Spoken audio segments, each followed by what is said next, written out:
Mountain Engines, Part 1. Mountain Engine. Sir Handel had had a bad day. The old coaches, Agnes, Ruth, Lucy, Jemima, and Beatrice, had been awkward.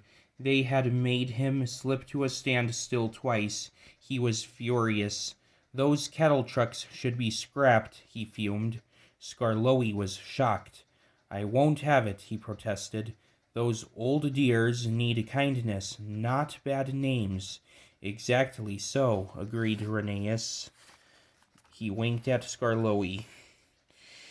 You be thankful, Sir Handel, that we're not a mountain railway. A mountain railway? A mountain railway? What's that? A railway which climbs mountains, of course. But it can't, said Sir Handel. Its engines' wheels would slip. But it can, said Rheneas firmly. We've heard of one quite near here.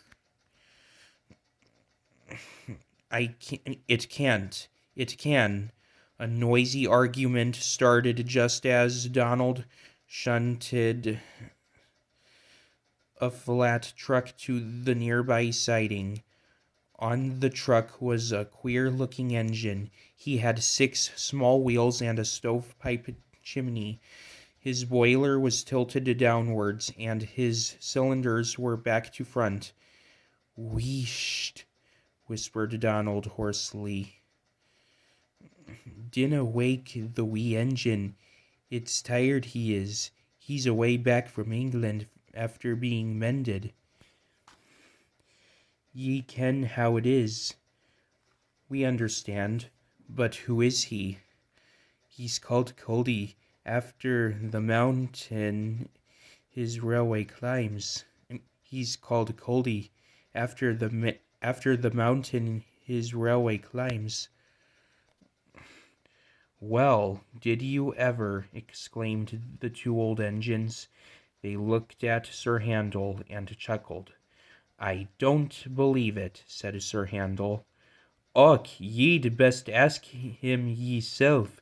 Then maybe ye'll learn it's the truth I've been tellin' ye. Donald puffed away, offended. Coldy woke to find the engines gazing at him.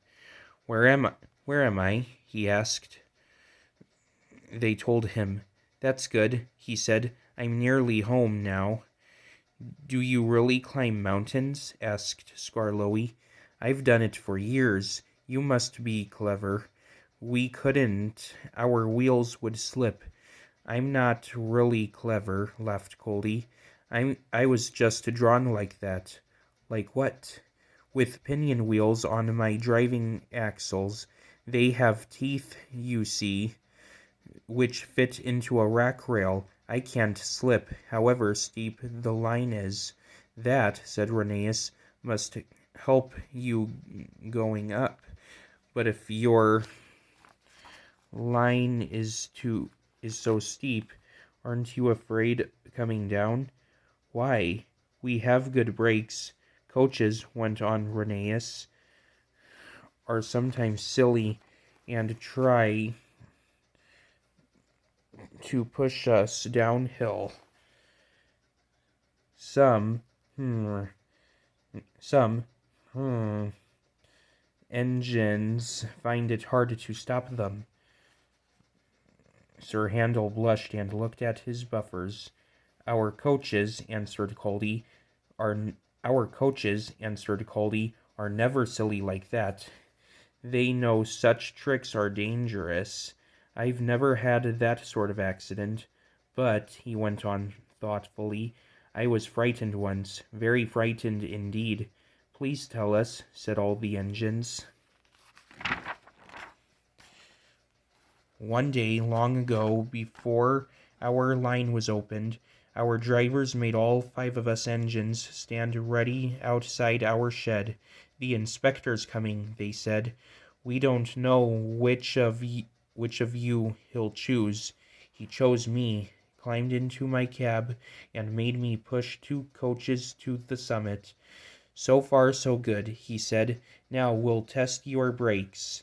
So he went and stood on the steepest. So he went and stood on the steepest part of the line. Down, down it fell, with a nasty curve below, edging a precipice. Brakes off, driver. Let him roll. Oh, gasped the little engines in horror. The coaches nudged me. We gathered speed downhill. I was terrified. My driver's hand stole to the brake. Hands off, ordered the inspector. Then I remembered I had automatic brakes. I could put these on myself. Perhaps the inspector wanted to see if I could. They worked beautifully. Well done, Coldy, said the inspector. You will do. I smiled, of course, but felt very shaky. My driver and fireman mopped their faces. They'd been nervous too. I'm never nervous now, finished Coldy. Why should I be? There's no need.